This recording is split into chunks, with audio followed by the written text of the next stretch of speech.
What job broke you so badly? You started questioning your entire life. You know that feeling when you think your whole life's finally falling into place? That was me, the morning I walked into my new job in Manhattan, coffee in hand, new heels clicking against marble floors, heart racing like I'd just crossed the finish line of every dream I'd ever had. The office smelled like money and ambition. Sleek glass walls, designer suits, people moving with purpose. I remember thinking, this is it. I finally made it. I'd left Ohio with 2 suitcases and a head full of hope. I'd worked insane hours at small firms, eaten ramen more nights than I'd admit. And now, finally, I was a marketing executive at one of New York's top agencies. My mom cried when I told her, said she always knew I'd make it big. I promised I wouldn't let her down. Then I met her. Mara Weston, my new boss. The woman everyone whispered about like she was both a legend and a warning. She had that kind of energy that could make you feel lucky just to be in the same room. Perfect hair, perfect posture, voice like silk and threat rolled together. The first time she shook my hand, she smiled and said, "We're not just selling products here, Emily. We're shaping culture." And for a second, I actually believed her. Mara was everything I thought I wanted to be. Confident, fearless, untouchable. She took me under her wing immediately, calling me kiddo one day and star player the next. When she praised me in front of others, I felt 10 feet tall. When she emailed me at 2 a.m., with just a few tweaks, I jumped to respond before my eyes were even fully open. It felt like she saw something in me no one else ever did. The team called themselves a family. We worked hard, played harder. Champagne after big client wins, karaoke nights that ended at 3 a.m., photos that made our lives look like a Netflix show about young professionals conquering the world. I'd scroll through those pictures on the train home, exhausted but proud. I kept telling myself, this is what success looks like. But even in those early weeks, I started noticing things that didn't fit the shiny picture. The woman who sat across from me, Jenna, used to cry quietly at her desk after phone calls with Mara. Once, I found her in the restroom, reapplying mascara like her life depended on it. She forced a smile and whispered, "It's fine, just a bad day." Another coworker got fired out of nowhere for lack of alignment. Whatever that meant, when I asked about him, people changed the subject.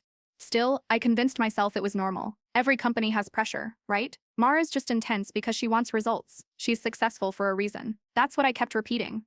One Friday night, after we pulled off a brutal deadline, Mara ordered takeout for the whole team. She raised a glass of champagne and said, "Only the best survive in this business. You all should be proud to be here." Everyone laughed and cheered, and I did too. But deep down, that sentence stuck with me. Only the best survive. It didn't sound like motivation. It sounded like a warning.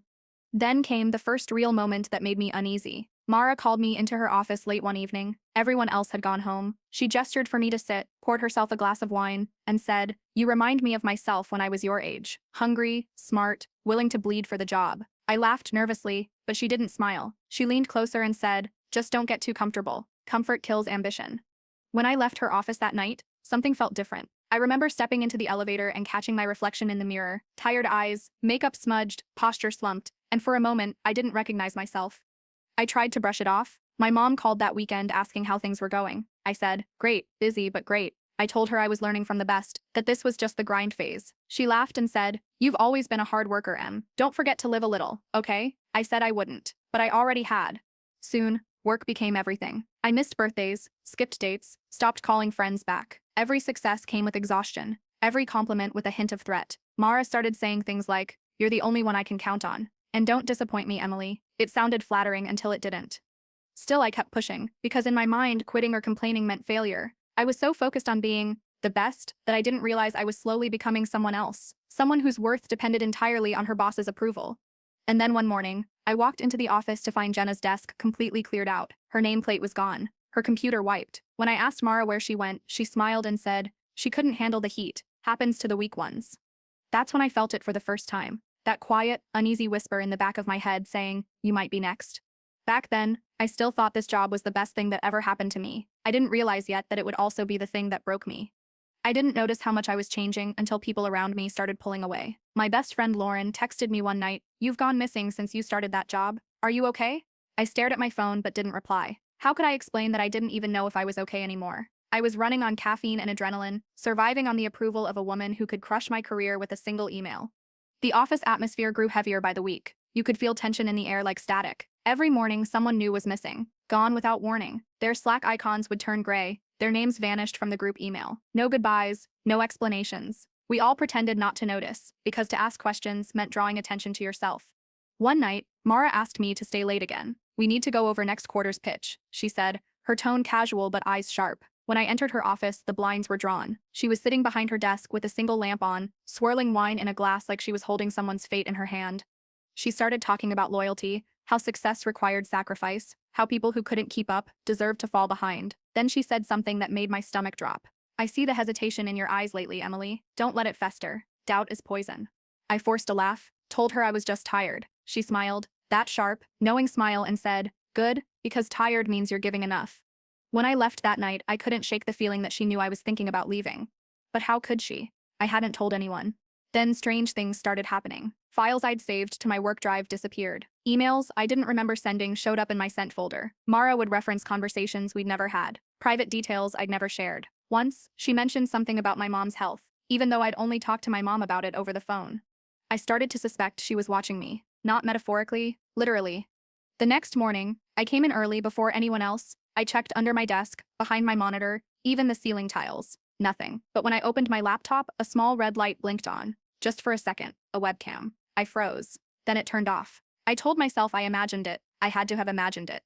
But then came the final straw. I got a message from an unknown number that said, "You're smarter than the rest, Emily. Don't ruin it now." No name, no context. Just that.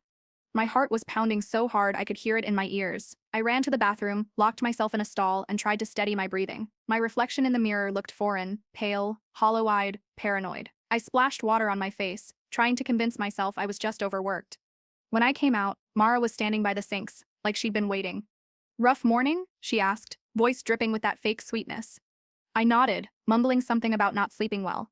She smiled, that perfect, cold smile, and said, "Sleep's overrated when your career's on the line." Then she turned and walked away, her heels echoing off the tiles like gunshots. That's when I realized this wasn't just stress, this wasn't burnout. Something darker was happening here, and somehow Mara was at the center of it. I started keeping notes on everything. Timestamps, odd messages, missing files. It felt insane, but it was the only way I could prove to myself that I wasn't losing it. Because deep down, I knew something for certain now. This wasn't just a job anymore. It was a trap. And I had no idea how to escape it.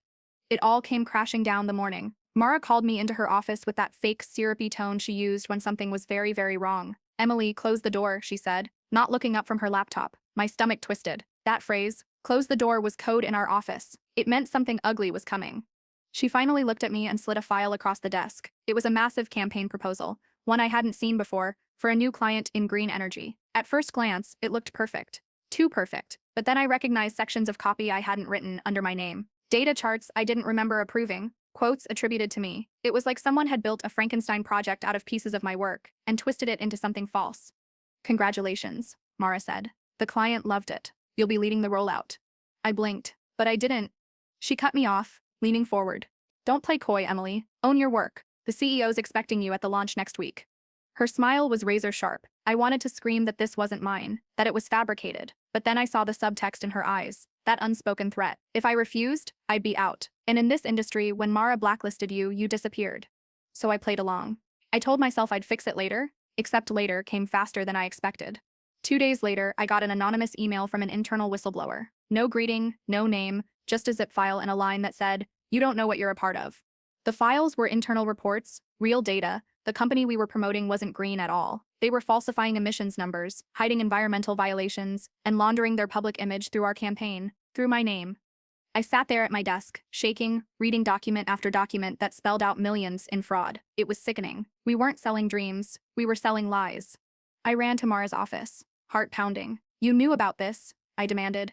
She didn't even flinch. "Of course I did. Don't be naive, Emily. This is how the world works. Our job isn't to tell the truth. It's to tell a story." I couldn't breathe, but my name's on it. "You made it look like I did this." She leaned back in her chair, cool as ever. "You're young. People will forget. You'll bounce back faster than I would." That's when I realized what she'd done. She was setting me up to take the fall. I walked out, trembling, barely hearing the noise around me. People were laughing, sipping coffee, talking about weekend plans, completely unaware of the bomb about to drop. By the next morning, the press release went live. My inbox exploded. Reporters, activists, random strangers, calling me a liar, a fraud, a corporate sellout. My social media was flooded with hate. My phone wouldn't stop buzzing. Tyler, the only person I still trusted, texted me. "They're hanging you out to dry. You need to leave before it gets worse." But leave to where? My entire career, my entire identity was tied to that company. I wanted to disappear. I confronted Mara one last time. She was calm, even amused. "You should be grateful, Emily. This will make you stronger." Something inside me snapped. I stood there shaking, voice cracking but steady enough to say, You don't get to rewrite who I am. Not anymore. She smirked. Then prove it. So I did. I took my badge off, placed it on her desk, and walked out. No laptop, no plan, just me, and the ruins of everything I'd worked for. But I didn't realize until much later that was only the beginning of the war Mara had started. Because people like her, they don't let you walk away clean. When I left that building, I thought walking away would set me free. I thought quitting was the ending, but it turned out it was just the fallout. For the first few days, I couldn't even leave my apartment. My phone kept buzzing, unknown numbers, blocked calls, reporters. Someone had leaked my personal information online, my address, my mom's phone number. I was the fraud girl, trending on Twitter, with my face plastered under headlines I didn't write. I called Mara, once, out of desperation. She didn't pick up. Instead, I got a text 10 minutes later. It's best for both of us if you stay quiet. That was the moment I realized how disposable I was. All the late nights, the loyalty, the trust, gone. I wasn't a person to her. I was a liability to be erased. Then the corporate lawyers came knocking. I got an email from the agency's legal department claiming I had violated confidentiality and caused reputational damage. They were threatening to sue me for damages I didn't even cause. I remember sitting in my kitchen, surrounded by old takeout boxes, rereading that email again and again, feeling like the walls were closing in. I wanted to scream. I wanted to disappear.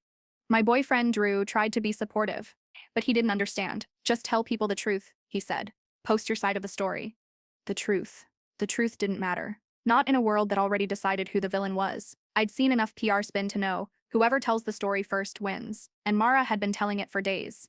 The internet thought I was a con artist. HR made it clear I'd never work in marketing again. Every job application I sent was ignored. I was blacklisted, exactly like Tyler warned me. Then, one night, around 2 a.m., I got a text from an unknown number. You weren't the first. You won't be the last. Attached was a screenshot, an old article from 5 years ago about a different employee Mara had mentored. Same story, meteoric rise, sudden scandal, quiet firing, the girl vanished afterward. No LinkedIn, no social media, gone. That's when it hit me. Mara had done this before. Groomed, exploited, discarded. I was just her latest pawn. The next day, I met Tyler at a small cafe downtown. He looked older, calmer, like someone who'd already made peace with the chaos. She ruins people, I told him. He nodded. She ruined me too. Then he leaned in. But you can't let her win by staying broken. His words hit harder than I expected, because he was right. I'd let that job define me, and when it collapsed, I let it take me down with it. That night, I poured a drink, opened my laptop, and started writing everything. Every email, every file, every manipulation, every lie I'd seen behind those glossy campaigns. My hands were shaking, but it felt cleansing, like I was dragging the truth into the light, one sentence at a time. And when I was done, I stared at the screen and whispered to myself, this isn't over. Because for the first time since walking out of that office, I wasn't scared anymore. I was angry and focused. If Mara had taught me one thing, it was how to build a story that grabs the world's attention. Now, I was going to build one of my own. And this time, the truth would be my campaign. I didn't sleep that night. I sat at my desk watching the city lights fade into dawn, fingers trembling over my keyboard, rereading what I'd written. Every word a wound, every paragraph a piece of the truth Mara had buried. By sunrise, I made my decision. I hit send. I sent the document, all of it, to an investigative journalist who'd once interviewed our agency about corporate ethics. I didn't expect a response, but within an hour, she called me. Emily, she said, if even half of what you sent me is real, this is huge. Her voice was calm, almost too calm, like she knew what this could do to me. And maybe that's what made me finally stop being scared. I'd already lost everything. What else could they take? 2 weeks later, the first article dropped. Then another. Then 10 more. Headlines exploded. Top agency accused of greenwashing and employee exploitation. The photos were everywhere. Mara's signature smile plastered across every feed. And for the first time, it wasn't mine under the spotlight. I stayed quiet. No interviews, no social media. I just watched as the empire that broke me started crumbling from the inside. Former employees came forward, confirming what I said. People I hadn't spoken to in years reached out. We're proud of you. You did what we couldn't. Mara, of course, denied everything. She called it a smear campaign by a disgruntled ex-employee. But the emails didn't lie. The whistleblower documents didn't lie. And neither did the trail of people she'd hurt. Then, one night, I got a message from her. No threats. No apologies. Just 3 words. You ruined me.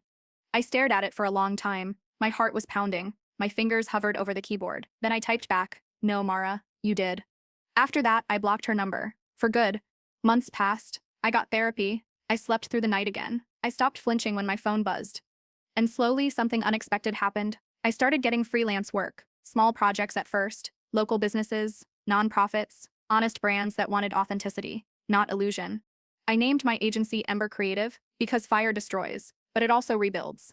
Tyler joined me. We worked out of coffee shops, then a shared studio. It wasn't fancy, but it was ours. One afternoon, a new client walked in, a small eco startup with big dreams. The founder, a young woman, looked nervous. "We just don't want to fake it," she said. "We want to be real." I smiled. "Then you came to the right place." That night, as I locked up, I caught my reflection in the studio window. Tired eyes, messy hair, faint smile, but it was me. Finally me. I thought back to that first day at the big agency, how I'd believed success was measured by skyscrapers and champagne. Now, success looked like peace. Sometimes I still think about Mara, about how close I came to becoming her, and I realize she didn't just break me, she showed me what I never wanted to be. When I walked out of that office months ago, I thought I was losing everything, but really, I was just shedding a skin that never belonged to me. Now, I wake up every morning with one quiet truth echoing in my chest. That job broke me so badly I didn't know who I was anymore, but it also rebuilt me into someone I actually recognize. And this time when I look in the mirror, I don't see their brand. I see mine.